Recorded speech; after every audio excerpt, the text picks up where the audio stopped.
Mobs of Hindu extremists terrorized Muslims across India during the Hindu religious festival Ram Navami. Viral videos show Hindu extremists in Bihar desecrating a mosque by putting a saffron flag on its gate. Hateful anti-Muslim songs were also blasted by Hindu extremist mobs in West Bengal. The extremists had held a bike rally that passed through a Muslim area while shouting hateful slogans and playing anti-Muslim songs. In a viral video from Uttar Pradesh state, a mob of Hindu extremists were captured dancing in front of a mosque while waving saffron flags and shouting the Hindu religious slogan Jai Shri Ram.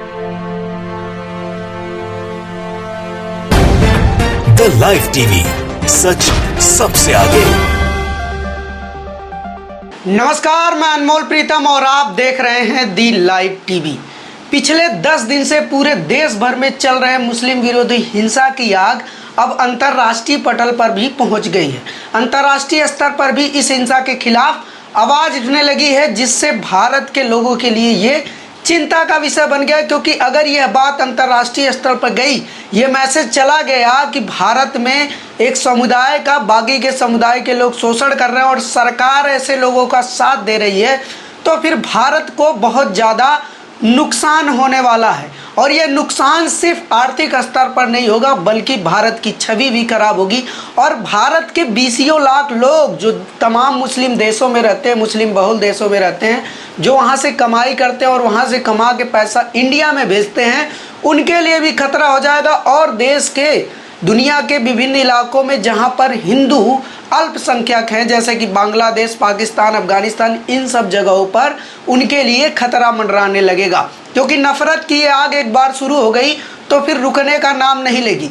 इसलिए मैं आपको बता रहा हूँ कि ये खबर जितनी अच्छी है उतनी ही भारत के लिए दुखद भी है, क्योंकि जो हिंसा हो रही है उस पर प्रधानमंत्री की चुप्पी ने इस खबर को लेकर पूरी दुनिया में आक्रोश पैदा कर दिया है। अगर प्रधानमंत्री चाहते तो इस पर 2 शब्द बोल देते, एक दिन राष्ट्र के नाम संबोधन कर देते तो सब रुक जाता, लेकिन प्रधानमंत्री की चुप्पी ने अब पूरे दुनिया में भारत की नाक कटवा दी है। सबसे पहले ये खबर देखिए, ये खबर देखिए और ये फोटो देखिए, ये तस्वीर देखिए। ये तस्वीर है मलेशिया से। मलेशिया में मुस्लिमों के ऊपर हो रहे अत्याचार के खिलाफ प्रदर्शन हो रहा है। और देखिए, लोगों के हाथ में पोस्टर है जिस पे लिखा है, O Modi stop the persecution of our brothers. यानी कि मोदी, लोगों का शोषण बंद कीजिए, लोगों के ऊपर अत्याचार बंद कीजिए। ये मलेशिया के मुस्लिम है। आपको बताता चलूँ कि मलेशिया एक मुस्लिम बहुल देश है जहाँ पर हिंदू भी अच्छी खासी संख्या में रहते हैं। लेकिन अगर सोचिए कि मलेशिया के लोगों के पास ये मैसेज जाता है तो फिर इसका असर कितना खतरनाक होगा हमारे देश के लिए। अब ये दूसरी वीडियो देखिए, ये वीडियो है अमेरिका से। अमेरिका की ये वीडियो देखिए और महसूस कीजिए आप। इसको पूरा नाम ही दे दिया है, अमेरिका के जर्नल प्रकाशित किया है और पूरा एक बुलेटिन बना के इस बुलेटिन का नाम ही दे दिया है इंडिया जेनोसाइड न्यूज।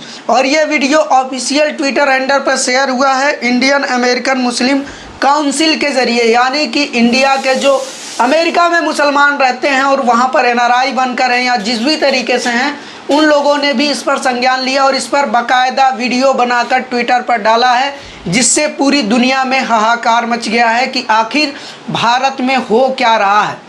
भारत एक ऐसा देश जिसकी छवि पूरी दुनिया में शांति की है, जिसकी छवि ऐसी है कि यहाँ हर धर्म के लोग मिलजुल कर रहते हैं। नेहरू के ज़माने से ही 2 देश बने, एक पाकिस्तान बना, एक भारत बना।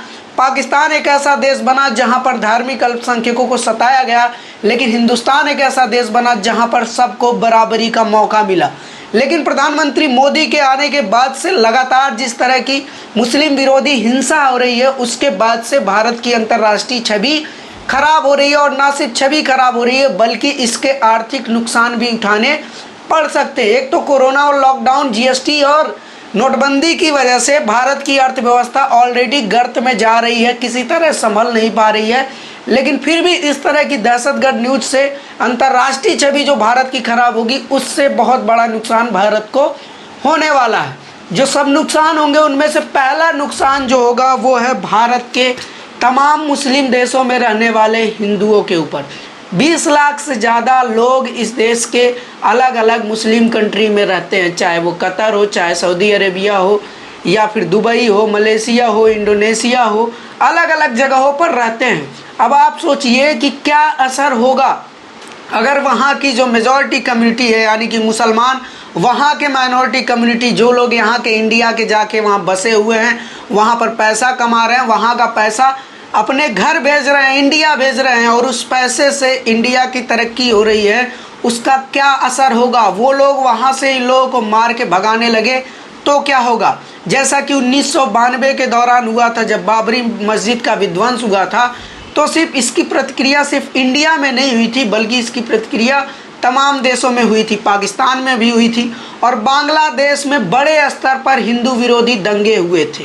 कहा गया था कि बांग्ला में कुछ इसी तरह का दंगा हुआ था, जिस तरह से हिंदुस्तान में मुस्लिमों के साथ अत्याचार हुआ था, वही अत्याचार बांग्लादेश में हिंदुओं के साथ हुआ था। लेकिन इसके पीछे की वजह क्या थी? इसके पीछे की वजह थे यहाँ के हिंदुत्ववादी संगठन, जिन्होंने बाबरी मस्जिद गिराई थी, जिसके बाद से पूरे देश में माहौल खराब हुआ, और उसी के प्रतिक्रिया में बांग्लादेश में हिंदुओं पे अत्याचार हुआ। आज भी ये लोग जो यहाँ पर भारत में दंगे कर रहे हैं, मुस्लिमों के खिलाफ हिंसा कर रहे हैं, इनको इस बात की क्या खबर है कि ये क्या, वो जो पूरी दुनिया में बाकी के हिंदू बसे हैं, उनके साथ क्या हश्र होगा? वहाँ भी अगर इसके खिलाफ, इसकी प्रतिक्रिया में एंटी हिंदू वायलेंस शुरू हो गया तो उसका क्या असर होगा? मैं आपको बताता चलूँ कि आज विदेशों में, खासकर अमेरिका में, सबसे ज़्यादा हिंदू सोसाइटी के ब्राह्मण रहते हैं। सोचिए, उन ब्राह्मणों के खिलाफ हिंसा होने लगी तब क्या होगा? अमेरिकी सदन में पहले ही बात उठ चुकी है जो बाइडेन के सामने कि भारत में मुसलमानों के खिलाफ हिंसा हो रही है, और नरेंद्र मोदी चुप्पी साधे हुए हैं। ऐसे में ज़रूरी है कि प्रधानमंत्री नरेंद्र मोदी कुछ बोले, लेकिन वो बोले क्या, यही उनको शायद समझ में नहीं आ रहा है। दूसरा जो सबसे बड़ा लॉस होगा वो होगा ट्रेड का, क्योंकि इन मुस्लिम देशों से इंडिया बड़े पैमाने पर ट्रेड करता है। हमको, आपको, सबको पता है कि तेल की खदानें सबसे ज़्यादा इन्हीं मुस्लिम कंट्रीज़ में हैं, और इन मुस्लिम कंट्रीज़ अगर ये सब तेल देना बंद कर दें तो फिर सोचिए हमारे देश की स्थिति क्या होगी। आज जो पेट्रोल 120 रुपये लीटर पर भी हमको महंगा लग रहा है, ये 2000 रुपया लीटर बिकने लगेगा, तब क्या हालत होगी इस देश के लोगों की। और ये जो बाइक रैलियां निकाल रहे हैं तथाकथित भगवाधारी गुंडे, क्या इनकी औकात होगी कि ये 2000 का पेट्रोल डलाकर रैलियां निकाल पाएंगे? मस्जिदों पर पथराव करने से पहले ये सोच पा रहे हैं इस बात को कि इसकी प्रतिक्रिया कितनी खतरनाक हो सकती है? इन मूर्खों को कौन समझाए कि विदेश नीति क्या होती है, और जब हम अपने देश में कुछ करते हैं तो ग्लोबल लेवल पे उसका क्या फ़र्क पड़ता है? ना प्रधानमंत्री समझा रहे हैं, ना मुख्यमंत्री समझा रहे हैं। प्रधानमंत्री को ये बात क्यों नहीं समझ में आ रही है? ये समझ से परे है। क्या प्रधानमंत्री को इस देश के लोगों की चिंता नहीं है? क्या प्रधानमंत्री को इस देश के जो हिंदू बाकी के देशों में रह रहे हैं, मुस्लिम बहुल देशों में रहे, क्या उनको उनकी चिंता नहीं है? क्या बांग्लादेश में रहने वाले हिंदुओं की चिंता भारत के प्रधानमंत्री को नहीं है? ये सारे सवाल हैं, और इसके साथ जो बड़ा असर पड़ेगा वो होगा भारत की सेकुलर छवि पर, क्योंकि पाकिस्तान एक ऐसा देश है जिसकी छवि सेकुलर नहीं है, इसलिए उसके साथ उसी तरह का बर्ताव भी होता है। चाहे यूएन हो, चाहे किसी देश में वहाँ के प्रधानमंत्री जाए, तब भी उनके साथ उसी तरह का सलूक होता है। लेकिन जब भारत का प्रधानमंत्री जाता है तो उसके साथ बहुत ही अलग सलूक हो जाता है। ये मोदी की वजह से नहीं होता है, वह इस देश की अंतर्राष्ट्रीय छवि की वजह से होता है, इस देश के संविधान की वजह से होता है, इस देश के विदेश नीति की वजह से होता है। लेकिन अगर प्रधानमंत्री ने ये हमले रोके नहीं, इसके खिलाफ बोले नहीं, तो इसका जो बवंडर आएगा, उसके बाद जो पूरे दुनिया में प्रधानमंत्री मोदी के साथ साथ भारत की थू-थू होगी, वो शायद फिर प्रधानमंत्री संभाल नहीं पाएंगे, क्योंकि छवि एक बार बिगड़ जाए तो फिर बिगड़ जाती है, इज्जत एक बार चली जाए तो फिर वो वापस लौट कर नहीं आती। इसलिए प्रधानमंत्री को चाहिए कि अपने देश में हो रहे इन अत्याचारों के खिलाफ बोले, कम से कम उन हिंदुओं के लिए बोल दे जो मुस्लिम बहुल देशों में बसे हैं, क्योंकि जिस तरह का डर आज मुसलमानों के लिए इस देश में बसा हुआ है, वही डर उन लोगों के मन में है जो मुस्लिम बहुल देशों में है, वही डर बांग्लादेश के हिंदुओं में है, वही डर पाकिस्तान के हिंदुओं में है।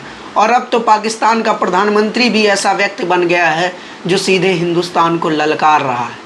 ललकारने का असर ये नहीं होगा कि वो सीधे हिंदुस्तान पे चढ़ाई कर देगा, लेकिन उसका असर ये होगा कि वहाँ पर जो हिंदू लोग रह रहे हैं पाकिस्तान में, उन पर इसका बुरा असर पड़ेगा।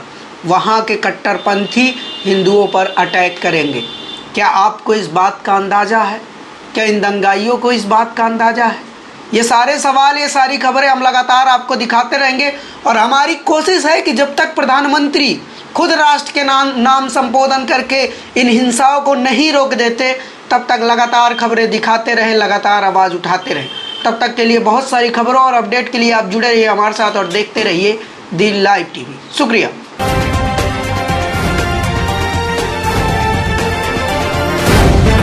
द लाइव टीवी, सच सबसे आगे।